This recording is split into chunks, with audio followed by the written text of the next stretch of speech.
de virología de la UAM Lerma, ¿de acuerdo? En el vídeo de hoy, en la sesión de hoy, vamos a analizar un elemento que siempre es muy importante, muy visual para aquel estudiante que se introduce al mundo de la virología, que es la estructura de los viriones. ¿Sí? En esta lámina simplemente les pongo, pues, de forma muy esquemática, una pequeña muestra de la diversidad morfológica que, pues, pueden encontrar en los tratados de virología. Tenemos aquí un bacteriófago clásico, un virus que afecta a bacterias, un virus que típicamente afecta a plantas, que es un virus con simetría o con topología helicoidal, y un virus que característicamente afecta a células eucarióticas animales. ¿Sí? Entonces, a lo largo del vídeo de hoy vamos a detenernos en cada uno de los elementos que componen la estructura de los virus y nos vamos a dedicar a analizarlos morfológicamente y funcionalmente, ¿de acuerdo? Aunque va a haber algunas cosas que vamos a repetir en sucesivas sesiones, sí me parece interesante enfatizar algunas de ellas, aunque les insisto, vamos a recordarlas porque es un elemento que es muy relevante que lo retengan, ¿de acuerdo? Como elemento fundamental, particularmente para la clasificación de los virus. Bien, el primero de los elementos en los que me quiero centrar es en el genoma viral. ¿Sí? Tradicionalmente, los virus se han clasificado en base a dos criterios, ¿sí? Que eso lo comentaba, era, o bien, la morfología, ¿sí? Que presentan cuando se les observa con microscopía electrónica de transmisión. El ejemplo clásico, pues, es el coronavirus, de ya todos conocido, ¿sí? Y otro de los elementos que se ha utilizado para hacer la clasificación de los virus se refería a el tipo de clínica o el tipo de sintomatología que causa la enfermedad, ¿de acuerdo?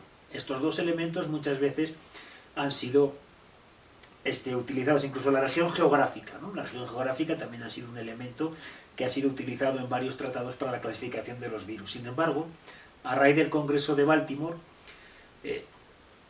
se consideró que el elemento, digamos que desde el punto de vista científico, podía aplicarse a cualquier tipo de organismo viral y que permitía hacer una clasificación, digamos, es más adecuada conforme al tipo de ciclo de vida de los virus, era en base al tipo de ácido nucleico y la organización del ácido nucleico, ¿de acuerdo?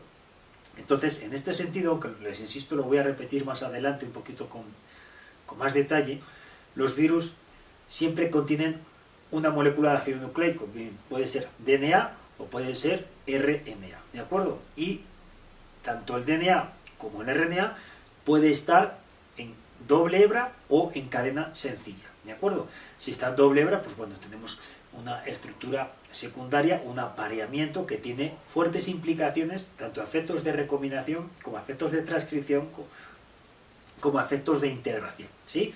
Cada virus, veremos que en función de cuál es su material genético, en qué estructura está y qué tipo de ácido nucleico es, esto tiene fuertes repercusiones en cómo son los sucesivos pasos de la biología y la genética molecular del virus. ¿Sí?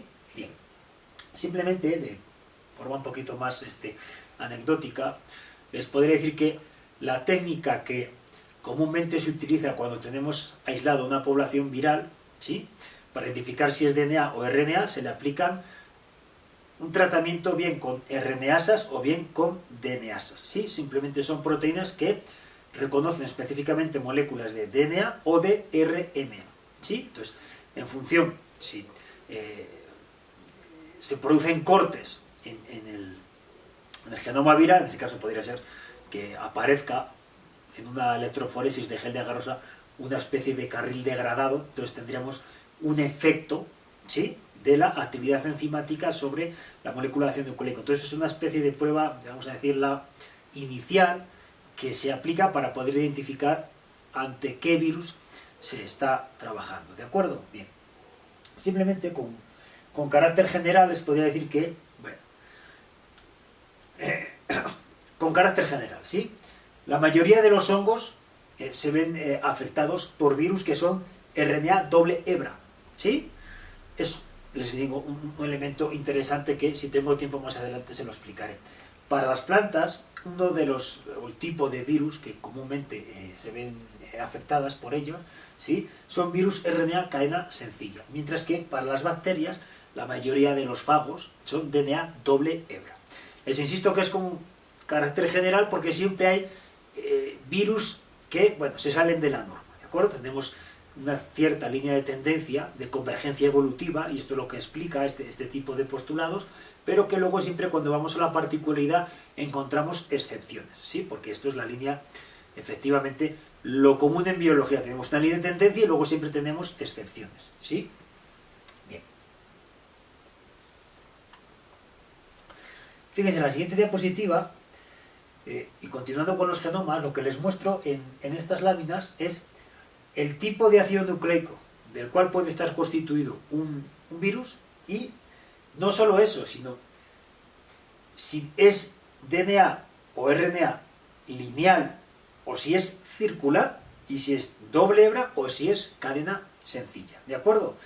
Estos tres elementos son fundamentales porque, les insisto, luego cuando profundicemos en los ciclos de cada uno de los virus, pues veremos que si uno parte de, por ejemplo, RNA cadena sencilla polaridad negativa, pues va a transitar a RNA cadena sencilla polaridad positiva, o mantiene un RNA doble hebra, ¿sí? Y a partir de ahí se pueden generar mensajeros para transcribir, o sirve de molde para generar nuevos genomas virales. Veremos que cada uno de los ciclos virales, ¿sí?, tiene sus particularidades. ¿Por qué es interesante indicar si está en forma lineal o si está en forma circular? Porque los virus, les insisto, en función de cómo es la información que tiene, puede convenir más que esté en forma circular que en forma lineal.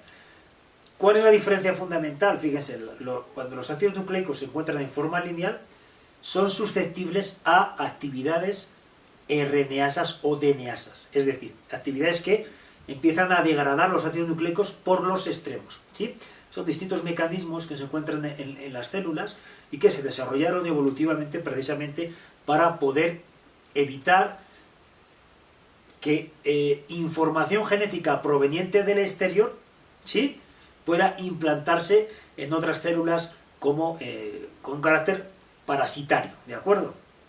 Entonces, este tipo de distribución lineal, pues evidentemente puede ser más susceptible. Y luego veremos que hay algunos ejemplos para evitar la degradación por este tipo de enzimas, a pesar de que el DNA esté, o el RNA esté en una disposición lineal.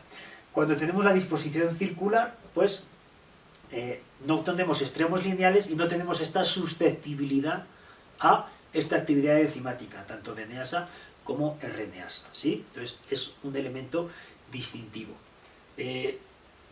¿Por qué también es fundamental poner énfasis sobre si es lineal o es circular el ácido nucleico? Bueno, tiene que ver con los fenómenos de integración y o recombinación, ¿de acuerdo? Entonces, hay virus que pueden mantenerse en forma circular en el citoplasma, y entonces tendríamos este caso de genomas circulares, y otro tipo de virus, ¿sí?, se introducen en forma lineal y eventualmente pueden transitar al núcleo o al nucleoide e integrarse en el genoma, ¿de acuerdo? Les insisto que los fenómenos de recombinación y de integración se ven fuertemente condicionados por la disposición y estructura del ácido nucleico que compone el virión, ¿de acuerdo? Luego, les insisto, todo este tipo de ejemplos que estoy dando lo vamos a ver particularizado en cada uno de las clases de virus que vamos a ver. Si es DNA doble hebra, sí, si es DNA y es DNA doble hebra, si es DNA y es cadena sencilla, o si es RNA doble hebra o RNA cadena sencilla. Y a su vez si puede ser circular o puede ser lineal, ¿sí? Bien. Fíjense, otro elemento que quizá a priori, pues bueno, no es tan fácil, ¿no?, de correlacionar, son elementos que tienen que ver con la regulación de la expresión que está presente en los genomas virales, pero que no es exactamente una información que tenga que ver con la codificación de proteínas, ¿sí? Me refiero a estructuras que emergen por complementariedad de bases, ¿sí? Acuérdense que había un concepto que se abordaba en el curso de biología molecular, tenía que ver con los palíndromos o secuencias palindrómicas. Simplemente les recuerdo, son aquellas secuencias que se leen igual de izquierda a derecha que de derecha a izquierda, ¿sí? Y normalmente tienen un eje de simetría en el medio de la secuencia, ¿de acuerdo? Entonces, cuando se produce esta complementariedad, emergen este tipo de estructuras que se llaman stem and loop, ¿sí? Bueno, ¿por qué es importante considerar este tipo de elementos a efectos de detallar un poco el genoma de los virus? Bien, resulta que este tipo de estructuras tienen especial relevancia puesto que son elementos donde se interacciona, con otras proteínas presentes en la célula, ¿de acuerdo?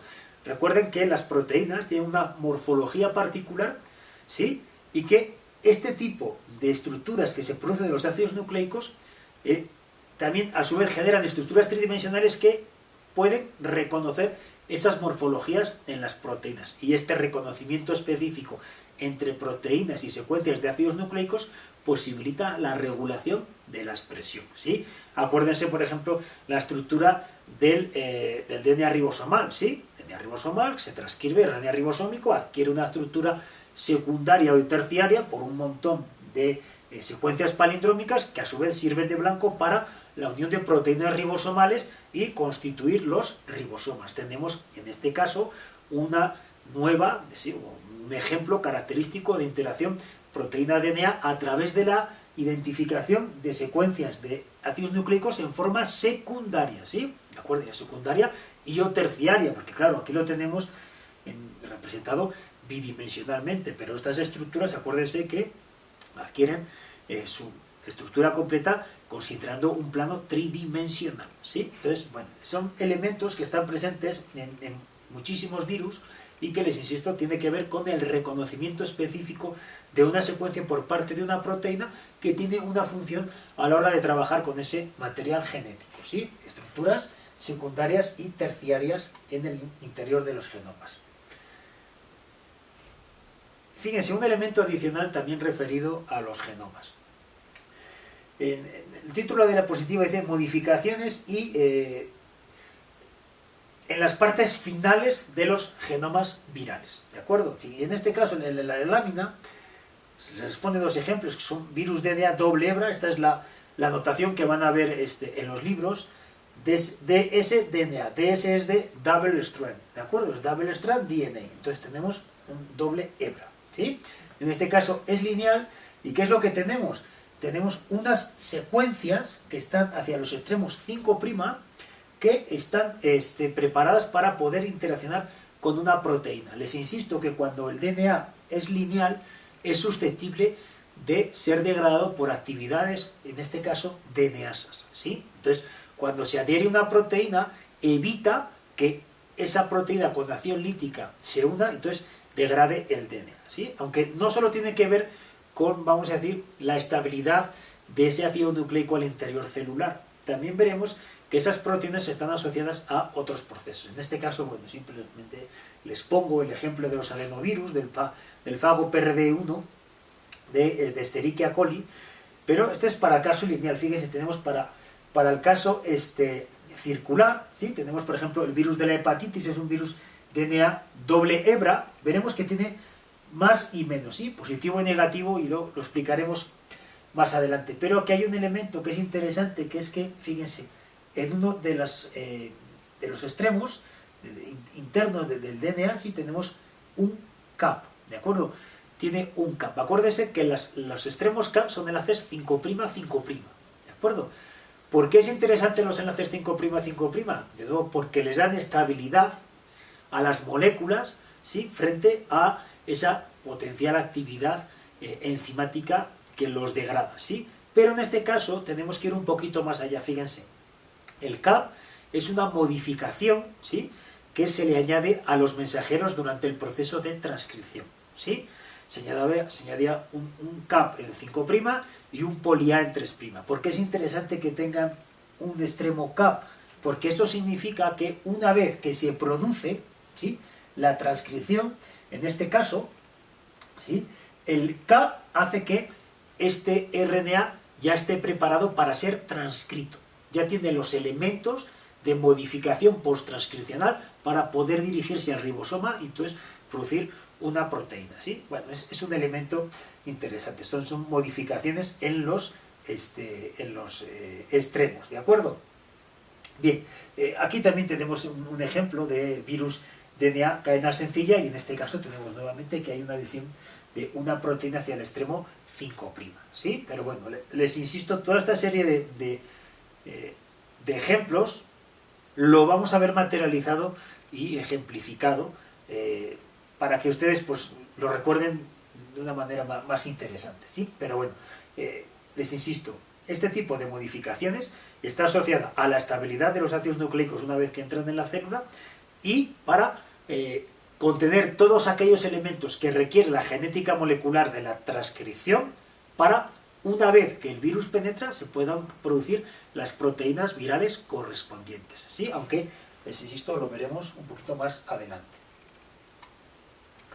Fíjense, en la siguiente diapositiva les muestro, simplemente de forma un poquito más anecdótica, que además de tener ácidos nucleicos, hay determinados genomas virales que también contienen proteínas asociados. La típica proteína que está asociado a los genomas virales son proteínas histónicas, ¿sí? ¿Se acuerdan? Las histonas son esas proteínas, ¿sí?, que están constituidas por octámeros y alrededor de las cuales se enrolla el DNA, ¿sí?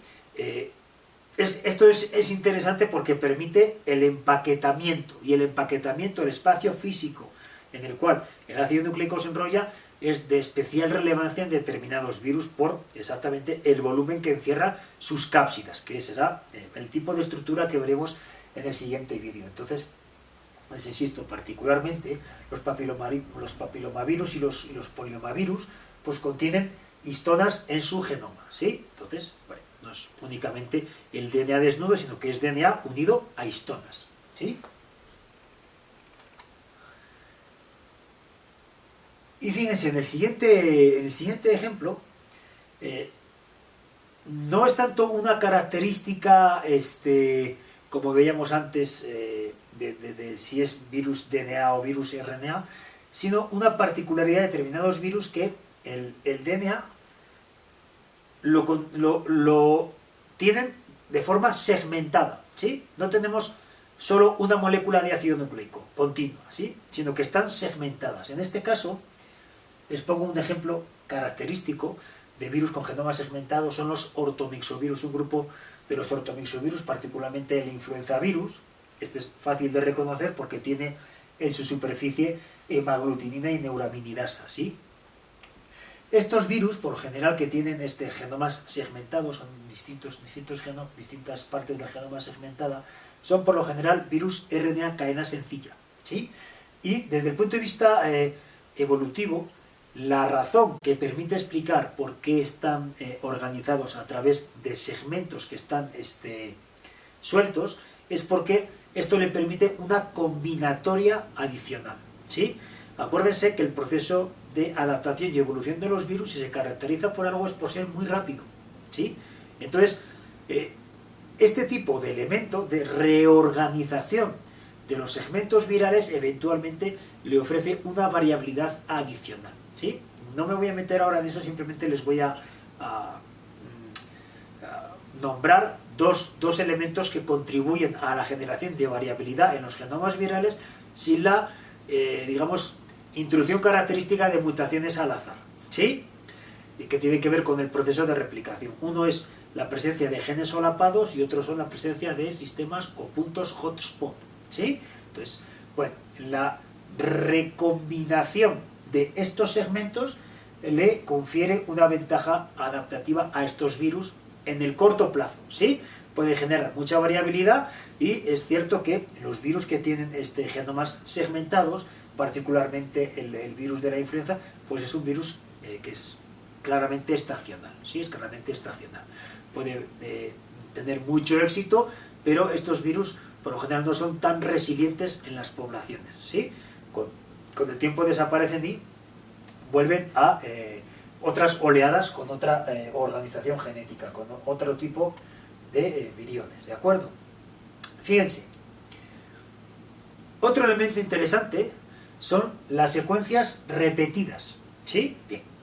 ¿Por qué es importante centrarse en las secuencias repetidas? Les comentaba al principio del vídeo que muchos de los virus requieren integrarse en el genoma de la célula hospedadora para poder llevar a cabo su ciclo vital, ¿de acuerdo? Entonces, el proceso de integración requiere reconocimiento de secuencias y requiere un proceso de recombinación. Entonces, estas secuencias repetidas le ayuda a determinadas proteínas que porta el virión a poder establecer determinados cortes, determinadas modificaciones e integrar este genoma en lugares eventualmente específicos en el genoma del hospedador o inespecíficos, en función de qué tipo de virus estamos hablando, ¿sí?